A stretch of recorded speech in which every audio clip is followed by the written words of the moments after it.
பேசணும். வந்து நோன்பு வருது இல்லையா? நோன்பு காலங்களில் வந்து சகர் சாப்பாடு பள்ளிவாசல்களில் சென்னையில் குறிப்பாக வந்து நிறைய இடங்களில் நிறைய பள்ளிவாசல்களில் போகிறாங்க மக்களுக்காக. அப்போ அந்த சகர் சாப்பாடை வந்து நீங்கள் இன்றைய காலகட்டத்தில் எப்படி பார்க்குறீங்க? அஸ்ஸலாமு அலைக்கும் வரஹ்மத்துல்லாஹி வபரகாத்துஹு. சகோதரர் என்ன கேட்கன்னு சொன்னால், சஹருடைய சாப்பாடு இன்னைக்கு எல்லா பள்ளிவாசலும் வழங்கப்படுகின்றது. இது கொடுத்து நிலைப்பாடு என்னன்னு கேட்குறாங்க. சமீப காலமாக கடந்த ஒரு 10 ஆண்டுகளாக நான் நினைக்கின்றேன், எல்லா பக்கமும் எல்லா பள்ளிவாசலும் சஹர் சாப்பாடு தருவதற்காக வேண்டி போட்டி போட்டுக்கொண்டு விளம்பரங்கள் செய்யப்படுகின்றன. அதற்காக ஒரு வாட்ஸ்அப் குரூப் ஸ்டார்ட் பண்ணி பள்ளியில் தரக்கூடிய அந்த உணவு வகைகள் பட்டியலிடப்படுகின்றன. அதே போன்று மக்கள் எல்லாம் அந்த பள்ளிவாசல் நோக்கி படையெடுக்கக்கூடிய அளவுக்கு சஹருடைய சாப்பாடுகள் பெருகி கொண்டு வரக்கூடிய காட்சியை நம்மால் பார்க்க முடிகின்றது. நீங்கள் சொன்ன மாதிரி உள்ளபடியே பார்க்க முடிகின்றது. இது முற்றிலுமாக மார்க்கத்தில் தடை செய்யப்பட வேண்டிய, தவிர்க்கப்பட வேண்டிய ஒரு முக்கியமான ஒரு விஷயம். என்ன காரணம் அப்படின்னு சொன்னால், ரசூல் ஸல்லல்லாஹு அலைஹி வஸல்லம் காலத்திலே ஆகட்டும் அல்லது சஹாபாக்கள் காலத்திலே ஆகட்டும், யாருக்கு உணவு தேவை இருந்ததோ அப்படிப்பட்ட மக்களுக்கு தேடி சென்று உணவளிப்பது, யாருக்கு உணவு தேவையாக இருக்கின்றதோ அப்படிப்பட்ட மக்களுக்கு உணவளிக்கக்கூடிய ஒரு வழக்கம் இருந்தது. ஆனால் இன்னைக்கு சஹரு சாப்பாடு போடுறோம் அப்படின்னு சொல்லிட்டு பள்ளிவாசல் 2 விதமான நடவடிக்கைகள் மேற்கொள்ளப்படுகின்றன. ஒன்று, அந்த சஹரு சாப்பாட்டுக்காக காசு வாங்கப்படுகின்றது. இன்னொன்று, இலவசமாக வழங்கப்படுகின்றது. இது ரெண்டுமே மார்க்கத்தில் தடை செய்யப்படக்கூடிய விஷயம்.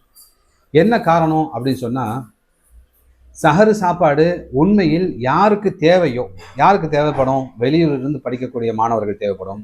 அதே போன்று நோயாளிகள் ஹாஸ்பிட்டலில் இருப்பாங்க, அவங்க சஹரு சாப்பிடக்கூடிய செய்யக்கூடிய வசதி இருக்காது, அவர்கள் தேவைப்படும். அதே போன்று பயணிகள், ஒரு ஊருக்கு போனோம், சஹரு டைம் ஆச்சு, சரி இந்த பள்ளியாசில் இறங்கிட்டு நம்ம ஃபஜ்ர் தொழுதுட்டு போகலாம் அப்படிங்கக்கூடிய பயணிகள், இப்படிப்பட்ட மக்களுக்கு தான் தேவைப்படும். இதை விட்டுட்டு இன்னைக்கு எப்படி மாறி போச்சு அப்படின்னு சொன்னால், ஒரு ஃபேஷனாக மாறி போச்சு. பள்ளிவாசலுக்கு பக்கத்தில் வீடு இருக்கும், அவங்க வீட்டில் சமைச்சிருப்பாங்க. ஆனால் அவங்க வீட்டில் வந்து இன்னைக்கு தன்னுடைய குழம்பு சரியில்லை என்பதற்காகவே நினைச்சாங்க அவங்க பள்ளிவாசல் சாப்பிட்றாங்க. ஆக இது முற்றிலும் தவிர்க்கப்பட வேண்டும். இதுக்கு என்ன வழிமுறை, எப்படி தவிர்க்கப்படலாம், என்ன மாற்று வழி அப்படின்னு பார்ப்போம்னு சொன்னால், முதலில் எல்லா பள்ளிவாசலுடைய நிர்வாகிகளும், இமாம்கள் உட்பட நிர்வாகிகளும் யாருக்கெல்லாம் சஹர் சாப்பாடு தேவையோ அவருடைய டேட்டாவை கலெக்ட் பண்ணணும். ஸ்டூடெண்ட் அப்படின்னு சொன்னால் அவங்க எங்கே தங்கியிருக்காங்க, எந்த காலேஜில் படிக்கிறாங்க, அந்த டேட்டாவை வேணும். அதே போன்று ஹாஸ்பிட்டலில் கொடுக்கணும்னு சொன்னால் அந்த ஹாஸ்பிட்டலில் எந்த ஊர்லேயும் வந்திருக்காங்க, ஹாஸ்பிட்டலில் இருக்காங்க. ரெண்டாவது, ஹாஸ்பிட்டலில் எத்தனை நாள் சிகிச்சைக்கு இருப்பாங்க, அந்த டேட்டா வேணும். அதே போன்று வழிபோக்கர்கள் அப்படின்னு சொன்னால் அவர்களுக்காக வேண்டி, வழிபோக்கலுக்காக வேண்டி ஒரு 10 ஒன்று, ஏன்னா வழிபோக்கல் நம்ம டேட்டா வாங்க முடியாது இல்லையா? அப்போ வழிபோக்கல்னு சொன்னால் அவங்க என்ன செய்யணும், வந்த உடனே பள்ளிவாசல் அந்த ஆஃபீஸ் உள்ள போயிட்டு, நான் வழிபோக்கல் வந்திருக்கேன், காலையில் நான் ஊருக்கு போகணும் அப்படின்னு சொல்லும்போது அதை ஒரு நம்பிக்கையின் அடிப்படையில் ஏற்றுக்கொண்டு நம்ம உணவளிக்கலாம். அந்த டோக்கன் சிஸ்டத்தை நம்ம ஃபாலோ பண்ணணும்னு சொன்னால் சரியான தேவையுள்ள மக்களுக்கு உணவு போய் சேரும்.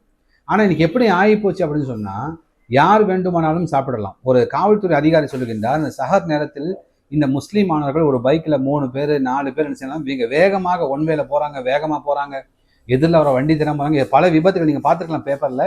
அதிகமான விபத்துகள் முஸ்லீம்களுக்கு ஏற்படக்கூடிய அதிகமான விபத்துகள் சஹர் நேரத்தில் ஏற்படுகின்றன. எதுக்கு எங்கெங்கே போகிறீங்க நீங்கள் அப்படின்னு சொன்னால், இவர் சஹர் சாப்பாடுக்காக என்ன செய்கிறாரு, இங்கேருந்து தொலைதூரம் இருக்கிற 10 கிலோமீட்டர் 15 கிலோமீட்டர் இருக்கிற பள்ளிக்கு போகிறாரு, அங்கே போய் சஹர் சாப்பிட போகிறாரு. இதனால் இருக்கக்கூடிய பாதிப்புகள், விளைவுகள் என்னென்னு பார்ப்போம் என்று சொன்னால், முதலாவதாக இபாதத்துகள் பாழாக்கப்படுகின்றன. அவர் வீட்டில் சாப்பிட்டா தஹஜ்ஜத் தொழுவார், அந்த சஹருக்கு முன்னாடி எழுந்துச்சு ஒரு 2 ரக்காத், குறைஞ்சபட்சம் 2 ரக்காத் தொழுவார், துவா செய்வார், அதுக்கடுத்து சாப்பிடுவார், மனைவி மக்களோடு சாப்பிடுவார். சாப்பிட்டு முடிச்சு என்ன செய்வார்னு சொன்னால் அவர் பள்ளிக்கு தொழுவு போவார். இப்படி இருந்த ஒரு கலாச்சாரம் மாறி சமீபத்தில் எப்படி ஆயிடுச்சுன்னு சொன்னால், சஹர் நிகழ்ச்சிகள் போட்டு என்ன செய்வாங்க, டிவியில் விடிய சஹர் நிகழ்ச்சிகள் போடுவாங்க. அதையும் மக்களுக்கு பாழாயிடுச்சு. ஏன்னு சொன்னால், காலை எழுந்த உடனே அவன் தஹஜ்ஜத் தொழுவதோட முதல் டிவி ஆன் பண்ணி என்ன சஹர் நிகழ்ச்சி போடுறாங்கன்னு சொல்லிட்டு பார்க்க ஆரம்பித்து அதில் விளம்பரம் பார்த்து கடைசியில் சஹர் நேரத்துக்கு தாமதமாக சாப்பிட்டு பாங்க சொல்லும்போது கடைசியில் ஹரிபரியாக முடிக்கக்கூடிய காட்சியெல்லாம் இருந்துச்சு. இப்போ அது கொஞ்சம் கொஞ்சமாக குறைஞ்சி வந்து சஹர் நிகழ்ச்சி பார்ப்பதை வந்து மக்கள் ரொம்ப குறைச்சிட்டாங்க. சஹர் நிகழ்ச்சி ஒளிபரப்புறதில்லை. ஆனால் இப்போ அதுக்கு மாற்றாக சஹர் உணவுக்காக வேண்டி மக்கள் அங்கே செல்லக்கூடிய காட்சியை பார்க்கணும். இது முற்றிலுமாக தவிர்க்கப்பட வேண்டியது உண்டு. யாருக்கு உணவு தேவையோ அப்படிப்பட்ட மக்களை சரிபார்த்து உணவளிக்க வேண்டும். இதை தாண்டி இதற்காக வசூல் செய்வது, இதற்காக பெருமளவு நிதி திரட்டுவது, ஹராம் ஹலால் பார்க்காம நிதி திரட்டுவது, இதெல்லாம் தவிர்க்கப்பட வேண்டும். சகர் சாப்பாடு வந்து பரக்கத்துன்னு சொல்றாங்க இல்லையா? அதை பள்ளியில போய் சாப்பிட்றது இன்னும் பரக்கத்து தானே. அப்போ பள்ளியில நமக்கு சாப்பாடு கிடைக்குது அப்படின்னா அது வந்து நல்ல ஒரு விஷயம். இல்லை, சஹர் சாப்பாடு பரக்கத் அப்படின்னு சொன்னால் சஹர் சாப்பாடு நம்ம வீட்டில் சாப்பிட்றது தான் பரக்கத். சரிங்களா? நான் ஆரம்பத்தில் சொன்னது போன்று நீங்கள் தேவை உள்ளவங்க இருக்கீங்களா?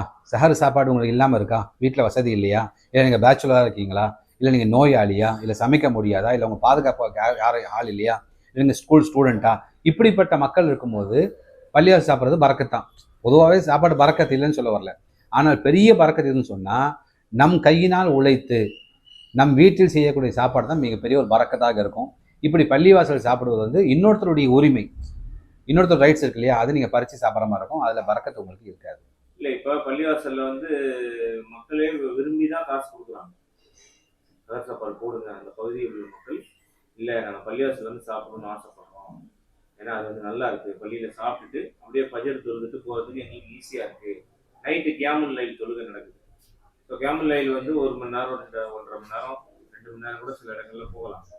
அப்போ அந்த மாதிரி பள்ளிகளில் வந்து கியாமுல் லைல் தொழுதுட்டு மக்கள் வீட்டுக்கு போய் சாப்பிட்றத விட பள்ளியிலேயே சாப்பிட்டுட்டு அப்படியே பஜர் தொழுகையும் தொழுதுட்டு அவங்க வந்து வீட்டுக்கு போகிறது அவங்களுக்கு ஈஸியாக இருக்கும். இப்போ அந்த மாதிரி நேரங்களில் மக்களே விரும்புகிறாங்க அப்படிங்கிறப்ப அதில் என்ன தப்பு இருக்கு? இல்லை, உண்மையான பேணுதல் என்ன அப்படின்னு சொன்னால் நீங்கள் வந்து கியாமுல்லை தொழுதுட்டு வீட்டுக்கு சாப்பிட தாமதமாகும், எந்த அளவுக்கு சஹரையும் மிஸ் ஆகிடும் நீங்கள் கவலைப்பட்டீங்க சொன்னால் அந்த உணவை தயார் செய்து நீங்கள் எடுத்துக்கொண்டு பள்ளிவாசல் சாப்பிடுவது சிறந்தது. உங்கள் உணவை நீங்கள் வீட்டில் தயார் செய்து எடுத்துக்கொண்டு சாப்பிடுவது மிக சிறந்தது, மிக சிறந்தது.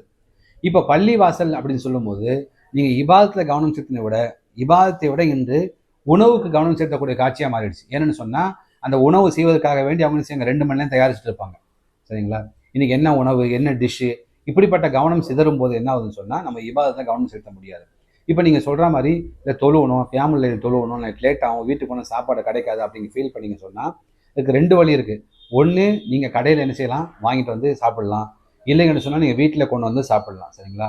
இது திருப்பி நான் ஆரம்பத்தில் சொன்னதை கொண்டு யாருக்கு அது தேவையோ அப்படிப்பட்ட மக்களுக்கு தான் இந்த உணவு போய் சேரணும். இதை வந்து பள்ளி நிர்வாகமும் பள்ளி இமாம்களும் இதை ஜும்மாவுடைய உரையில் அதிகமாக குறிப்பிட வேண்டும். நான் எனக்கு தெரிந்தவரை முடிந்த அளவுக்கு இந்த சஹருடைய உணவுகள் நிறுத்தப்பட வேண்டும். ஏனென்று சொன்னால் தேவையற்ற மனிதர்கள் அதில் அதிகமாக குழுவி சாப்பிடக்கூடிய நம்மால் பார்க்க முடிகிறது. இல்லை, இந்த மக்கள் நான் முதல்ல கேட்ட மாதிரி இந்த பள்ளி பகுதியில் உள்ள வாழக்கூடிய மக்களே என்ன சொல்றாங்க, நாங்கள் காசு தரோம், நீங்கள் பண்ணுங்க, அதில் என்ன தப்பு இருக்க முடியும்? இல்லை, இந்த மார்க்கத்தில் அனுமதி இல்லை இல்லையா? ஃபஸ்ட்டு வந்து நம்பர் 1 பிதா, இது மார்க்கம் அனுமதிக்காத விஷயம். மக்கள் காசு கொடுத்தாலும் சரிங்களா, நான் சொல்கிறது பள்ளிக்கு எல்லா பள்ளிகளும் பெரிய பெரிய பள்ளிகளில் சஹருக்கு மட்டும் உணவு காசு வசூல் பண்ணாங்க இல்லையா, அந்த காசை மட்டும் ஒரு 5 வருஷம் சேர்த்தாங்க சொன்னால் அந்த ஏரியாவில் ஒரு ஸ்கூல் கட்ட முடியும். அந்த அளவுக்கு லட்சக்கணக்கில் காசு ஏறுது. சரிங்களா? இப்போ எக்ஸாம்பிள் பாருங்கள், ஒரு 1000 பேருக்கு சமைக்கப்படுகின்றது. இப்போ மக்கள் வந்து 1000 பேர் உதவி செஞ்சுருக்க மாட்டாங்க. சரிங்களா? சில மக்கள் கொடுத்துப்பாங்க, சில கொடுத்துருக்க மாட்டாங்க. 1000 பேருக்கு சமைக்கப்படுது. ஒரு வேளை அந்த மக்கள் 200 பேர் 300 பேர் சாப்பாடு மிச்சமாச்சு சொன்னால் அந்த இரவு நேரங்களில் பகல் நேரங்களில் அந்த சாப்பாடை வச்சு கொண்டு பள்ளி நிர்வாகிகள் சுற்றிட்டு இருக்காங்க, எங்கே கொண்டு கொடுக்கறது அப்படின்னு சொல்லிட்டு. அதெல்லாம் வெஜிடேரியன் நான்வெஜ் பார்க்கக்கூடிய மக்கள் இருக்காங்க.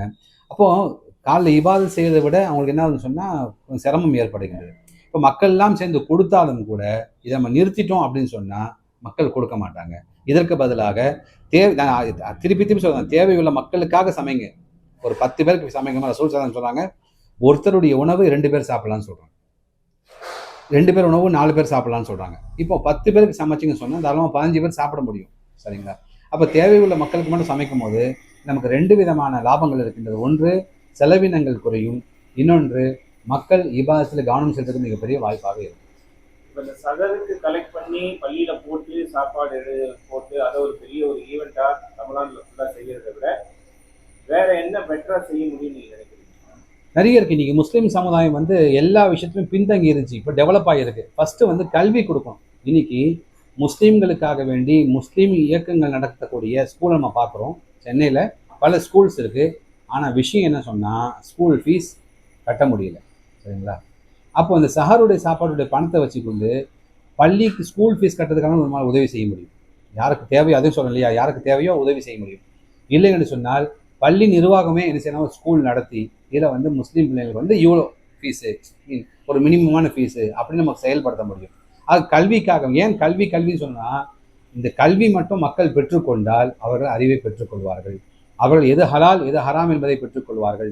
எது ஷிருக்கு எது குஃப்ர் என்பதை தெரிந்து கொள்வார்கள். எது இபாதா எது பிதா என்பதை தெரிந்து கொள்வார்கள். அப்போ கல்வி கொடுப்பது மிகப்பெரிய அவசியமாக இருக்கின்றது. இன்னைக்கு அதே போன்று கல்வி மதர்சாக்கள் படுத்தி விட்டு வரக்கூடிய ஆலிம்கள் இன்று பள்ளிவாசல் கிடைக்காமல் சுத்தி கொண்டிருக்கின்றார்கள். சொன்னால் ஒரு பள்ளிவாசல் 5 இமாம் இருக்காரு, ஒவ்வொரு வக்தும் ஒரு இமாம் தொழ வைக்கிறார். சரிங்களா? மதரசாக்கள் பெருகி கொண்டு வருகின்றது. அது இரண்டாவது கல்வி கூடங்கள் ஆரம்பத்தில் கட்டணம் சொல்ல. ரெண்டாவது தொழில் நிறுவனங்களை தொடங்கலாம். மதரசாவில் படித்து வரக்கூடிய ஆளுங்களுக்கு மார்க்க சம்பந்தப்பட்ட தொழில் நிறுவனங்கள், ஹலாலான பிஸ்னஸ் கற்றுக் கொடுக்கலாம். இது அவங்க வாழ்க்கையில் டெவலப் ஆகி அவங்க மேற்கொண்டு முஸ்லீம்களுக்கு உதவி செய்யக்கூடிய மனநிலை கொண்டு போய் அப்போ ரெண்டாவது கல்வி நிறுவனங்கள் தொடங்கலாம். மூன்றாவது கடனாளிகளுக்கு அந்த உதவிகள் செய்ய முடியும். எத்தனையோ பேர் சொல்றாங்க வட்டியில் மாட்டிட்டு இருக்காங்க, கடனில் மாட்டிட்டு இருக்காங்க, தற்கொலை அவர்களுக்கு காட்சியை பார்க்கின்றோம். அவர்களுக்கு இந்த பணத்தை உதவி செய்ய முடியும். இப்படி பலவிதமான நற்காரியங்கள் செய்ய முடியும். அதே போன்று நோயாளிகள், பாதிக்கப்பட்ட நோயாளிகளுக்காக வேண்டி உதவி செய்யணும். ஹாஸ்பிட்டலில் பார்க்குறோம், பல நோயாளிகள் சிகிச்சை பெற முடியாமல் அந்த மருத்துவமனை வாசல்ல கிடக்கக்கூடிய காட்சியை பார்க்கின்றோம். ஒவ்வொரு பள்ளி வாசலும் நீங்கள் பார்க்கலாம், சும்மால உதவி கேட்டு இருப்பாங்க. உதவி செய்யுங்க, இவன் என் புருஷனுக்கு இதாகிடுச்சு, என் பிள்ளைக்கு இதாகிடுச்சு, உதவி செய்வார்கள். இப்படிப்பட்ட விஷயங்களுக்காக வேண்டி இந்த பணத்தை நம்மால் செலவு செய்ய முடியும். இதையெல்லாம் விட்டு வெறும் உணவுக்காக வேண்டி, வயிற்றை நிரப்புவதற்காக வேண்டி இது நன்மை என்பதாக செய்வது மிகப்பெரிய ஆமா ஆமா ஆமா தேவையற்ற. அது நம்ம அந்த பணத்தை அங்க செலவு பண்ண வேண்டாம். இப்போ ஒரு சில பேர் சொல்றாங்க வீட்டில் உணவு தயாரா இருக்கு, சமைக்கப்பட்டிருக்கு. ஆனா பிள்ளைங்க என்ன செய்றாங்க, பிள்ளைங்களும் ஹஸ்பண்ட் என்ன செய்றாங்கன்னா பைக் எடுத்துட்டு வேற பள்ளிக்கு போறாங்க. இப்போ அந்த அம்மா கிட்ட நைட்டே சொல்லியிருந்தா சமைச்சிருக்க மாட்டாங்க. இவங்க சஹருக்கு தான் முடிவு பண்ணா எங்க போகலாம் அப்படின்னு சொல்லிட்டு. அப்போ அந்த வீட்டு உணவு வீணாகுது. சரிங்களா? ஆகவே இது செய்ய முடியும். அவங்க என்ன பண்றாங்க, அந்த மாதிரி வசதியா இருக்கவங்க கூட போறாங்க. உண்மையான தகவல் என்னன்னு சொன்னா, எல்லா வீட்டிலும் சஹர் உணவு தயாரிக்க முடியும். ஏன்னு சொன்னால் சஹரில் யாரும் ரொம்ப டைட்டாக ரொம்ப ஃபுல்லாக சாப்பிட்றதில்ல, நார்மலாக சாப்பிடாம வச்சுங்களேன். ஏன்னா அவங்களுக்கு சமைக்கணும்னு சாப்பிடுவாங்க. சஹர் உணவு சமைக்க முடியும். அந்த அளவுக்கு வசதி அல்லாஹ் தஆலா கொடுத்திருக்கின்றான், சில பேர்களை தவிர. இப்படி இருக்கும்போது அந்த உணவை விட்டு விட்டு வேறு உணவு நம்ம போகிறது இருக்கா இல்லையா, இது தவிர்க்கப்பட வேண்டிய விஷயம். உணவு அதே சமயம் நான் ஆரம்பத்தில் சொன்னபோது தேவையுள்ள மக்களுக்கு அதுக்கு சலுகைகள் இருக்கின்றது. நான் சொன்ன மாதிரி ஃபஸ்ட்டு மாணவர்கள், இரண்டாவது வழிபோக்கர்கள் பயணிகள், மூன்றாவது நோயாளிகள், 4 உணவு வசதி இல்லாத மக்களுக்காக வேண்டி அது கொடுக்கலாம். எந்த வித தப்பும் இல்லை. அந்த டேட்டாவை கலெக்ட் பண்ணணும். நான் ஆதார் கார்டு வாங்கி வச்சுருக்கேன், நான் கூட காசு வாங்குறேன், இது டேட்டா இல்லை. சரிங்களா? ஒருத்தர் ஒரு மாணவர் சொல்கிறான்னு சொன்னால் அது விசாரிக்கணும். எந்த காலேஜில் படிக்கிறாரு, எங்கே தங்கியிருக்காரு, அதை விசாரித்து என்ன செய்யணும், தனியார் அது விசாரிச்சு என்ன செய்யணும், செய்யலாம், தாராளமாக செய்யலாம். ஜஸாக்கல்லாஹ். அஸ்ஸலாமு அலைக்கும்.